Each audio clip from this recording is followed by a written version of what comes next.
Good morning, dear students and viewers. Our topic of discussion for today is balanced diet यानी कि संतुलित आहार.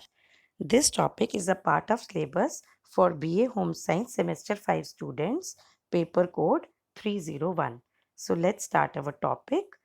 First of all, we'll start with the definition of balanced diet. Balanced diet is a diet that contains different kinds of food groups in fixed quantities and right proportions so that the nutritional requirements for calories, proteins, minerals, vitamins, and other nutrients can be adequately made.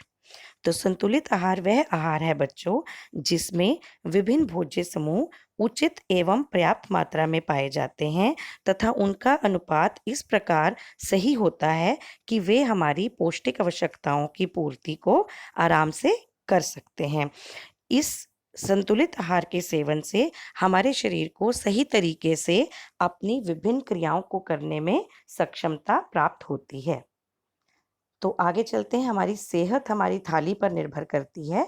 तो यदि हमारी थाली में 40% सब्जियां होंगी, 10% फल होंगे, 25% अनाज होंगे तथा उनसे बनने वाले उत्पाद होंगे एवं 25% प्रोटीन्स होंगी जो कि दूध या दूध से बनने वाले पदार्थों में या मांस, मछली, अंडा में पाई जाती हैं, तो हम एक अच्छी सेहत के मालिक बन पाएंगे। इसके साथ साथ हम जिस ऑयल का इस्तेमाल कर रहे हैं वे ऑयल भी बहुत हेल्दी होना चाहिए, ये हम डिटेल में भी करेंगे। और इसके साथ साथ पर्याप्त मात्रा में जल या पानी का होना भी अति आवश्यक है, बिकॉज जो भी न्यूट्रिएंट्स आपकी बॉडी में जाते हैं वो जल में घुलकर ही आपके शरीर के विभिन्न अंगों तक पहुंच पाते हैं। तो डिस्कस करते हैं कंपोनेंट्स ऑफ बैलेंस डाइट यानी कि संतुलित आहार के विभिन्न तत्व। ये 7 तत्व इस प्रकार से हैं। पहला तत्व है कार्बोहाइड्रेट्स, दूसरा है प्रोटीन, तीसरा है फैट्स यानी कि वसा, चौथा है विटामिन्स, पांचवा है खनिज लवण यानी कि मिनरल्स, छठा है वाटर यानी कि जल, और लास्ट है रफेज यानी कि फोक एवं रेशा। तो डिस्कस करते हैं इनको डिटेल में। हमारा जो पहला कंपोनेंट है वो है कार्बोहाइड्रेट। आप सबको ये बात पिछली वीडियो से ज्ञात हो गई है कि कार्बोहाइड्रेट का मुख्य कार्य हमारे शरीर को ऊर्जा प्रदान करना होता है और ऊर्जा शरीर को सही मात्रा में मिलनी बहुत ज़रूरी है, वरना हमारा शरीर विभिन्न क्रियाओं को करने के लिए सक्षम नहीं हो पाता, सुस्ती बनी रहती है। हमारे भोजन का 50 to 60% कैलोरीज कार्बोहाइड्रेट युक्त भोजन से ही प्राप्त होना चाहिए। नेक्स्ट है प्रोटीन। प्रोटीन हमारे लिए बेहद आवश्यक पोषक तत्व है क्योंकि वह इकलौता पोषक तत्व है जो शरीर का निर्माण करने में, repair of worn out tissues यानी कि टूटे फूटे तंतुओं की मुरम्मत करने में तथा नई कोशिकाओं को बनाने में, हमारी वृद्धि में सहायता करता है। और कुछ प्रोटीन्स जो कि एंटीबॉडीज़ या इम्यूनोग्लोबिन्स के रूप में पाई जाती हैं, वे हमारे शरीर की इम्यूनिटी को बूस्ट करती हैं, रोगों से लड़ने की प्रतिरोधक क्षमता को बढ़ाती हैं। नेक्स्ट कंपोनेंट है फैट यानी कि वसा। फैट भी हमारी डाइट का बहुत इंपॉर्टेंट हिस्सा बना हुआ है क्योंकि हमारी टोटल कैलोरीज का 20 to 30% वसा से आना भी ज़रूरी है। फैट में प्रेजेंट म्यूफा यानी कि मोनो अनसेचुरेटेड फैटी एसिड्स तथा PUFA poly unsaturated fatty acids का सही मिश्रण हमारे शरीर को भली भांति चलाने में सहायता करता है। वसा ऊर्जा तो प्रदान करते ही हैं, लेकिन हमारे वाइटल ऑर्गन्स के बाहर एक सतह बनाकर उन्हें खतरों से, झटकों से और चोटों से बचाने का कार्य भी करते हैं। वे वाइटल ऑर्गन्स हैं हृदय, गुर्दे, दिमाग, फेफड़े, यकृत इत्यादि। ये तीनों तो हो गए बच्चों हमारे मैक्रोन्यूट्रिएंट्स यानी कि जिनकी मात्रा हमें ज़्यादा चाहिए होती है।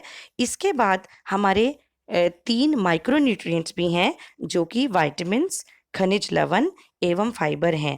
ये तीनों ही हालांकि हमें बहुत कम मात्रा में चाहिए होते हैं, परंतु यदि डाइट में इनका अभाव होता है तो हम विभिन्न प्रकार की बीमारियों के घेरे में आ जाते हैं।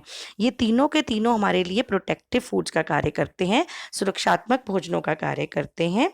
डाइट में फलों एवं सब्जियों का सेवन करने से हमें ये तीनों माइक्रोन्यूट्रिएंट्स भरपूर मात्रा में प्राप्त हो जाते हैं। विटामिन्स और मिनरल्स हमारी रोग प्रतिरोधक क्षमता को बढ़ाते हैं तथा विभिन्न क्रियाओं को सुचारू रूप से चलाने में अहम भूमिका निभाते हैं। यहीं पर फाइबर हमारी बॉवल मूवमेंट को, पाचन क्रिया को सही रखता है तथा हमें कब्ज से निजात दिलाता है।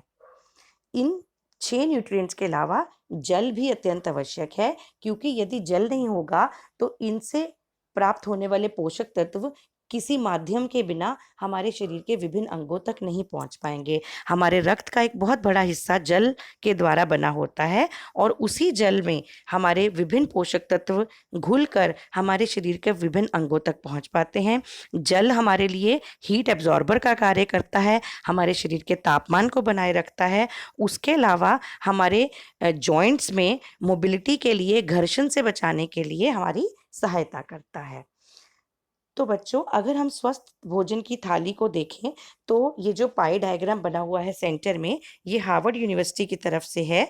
इसमें बड़ी भली भांति दिखाया गया है कि एक तरफ डाइट का जो 50वां हिस्सा है, आधा हिस्सा, जिसमें से 25% साबुत अनाज या उनसे बनने वाले प्रोडक्ट्स होने चाहिए, 25% ही अच्छी क्वालिटी की प्रोटीन्स होनी चाहिए, जो कि ज़्यादातर मांसाहारी भोजन से मिलती हैं। लेकिन अगर मांसाहारी नहीं है तो हम शाकाहारी अच्छी प्रोटीन्स जैसे कि सोयाबीन का भी इस्तेमाल कर सकते हैं। इसके अलावा जो लेफ्ट साइड पे आधा हिस्सा है 50%, उसमें से 35 to 40% हिस्सा सब्जियों ने लिया हुआ है, जो कि हरे रंग से दर्शाया गया है, और 10 to 15% जो हिस्सा है वो फलों के द्वारा लिया गया है, जो रेड कलर से दिखाया गया है। तो इनके साथ साथ आप साइड में देखिए, थाली की लेफ्ट साइड पे स्वस्थ तेल, जिसमें कि सारे कॉम्बिनेशंस हैं, इसलिए हमें म्यूफा, प्यूफा और सफा यानी कि monounsaturated fatty acids, poly unsaturated fatty acids और सैचुरेटेड फैटी एसिड्स, वसा अम्लों को 1:1:1 के अनुपात में लेना चाहिए। इनका उपयुक्त मिश्रण हमारे शरीर की विभिन्न क्रियाओं को सुचारू ढंग से चलाने में बहुत कारगर सिद्ध होता है। इसके अलावा राइट साइड में प्लेट के आपको पानी का ग्लास से जल की अहम भूमिका दर्शाई गई है, जो कि हमारे शरीर में विभिन्न पेय पदार्थों के द्वारा इंट्रोड्यूस किया जा सकता है। हमारी डाइट में विभिन्न पेय पदार्थों को इंट्रोड्यूस करके, जैसे कि फ्रूट जूसेस, मिल्क शेक्स और भी पेय पदार्थ, जो कि लेने पर हमारे शरीर को जल की कमी नहीं होती और हम निर्जलीकरण के दुष्प्रभावों से बच सकते हैं। तो बच्चों, अब हमने ये किया कि कौन-कौन से पोषक तत्व हैं जो हमारी संतुलित आहार का हिस्सा बनते हैं। Now will discuss about health benefits of balance diet. संतुलित आहार खाने से हमारी सेहत में क्या लाभ होते हैं।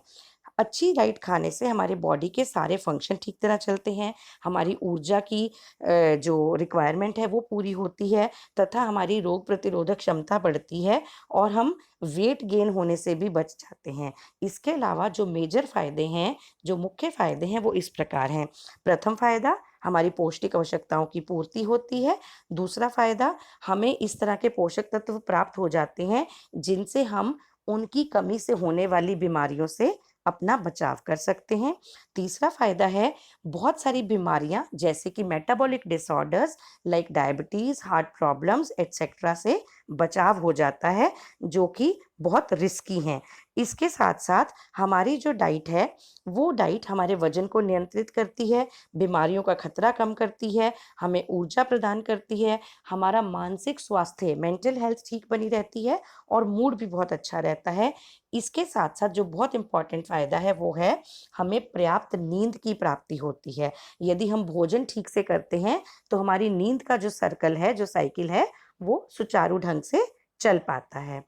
तो इसलिए बैलेंस डाइट हमारे लिए बहुत महत्वपूर्ण है। तो एक बार उसके महत्व को फिर से रिवाइज कर लेते हैं। इसका पहला महत्व हमारे बॉडी में है कि संतुलित आहार हमारी शारीरिक एवं मानसिक सेहत को सही रखने में सहायता करता है। दूसरा बेनिफिट है, हमारे शरीर की वृद्धि सही प्रकार से हो पाती है। तीसरा बेनिफिट है, हमारी कार्य करने की क्षमता बढ़ जाती है तथा चौथा बेनिफिट है कि हमारी बॉडी की रोग प्रतिरोधक क्षमता बढ़ जाती है। तो बच्चों, बैलेंस डाइट हमारे लिए बहुत ज़रूरी है।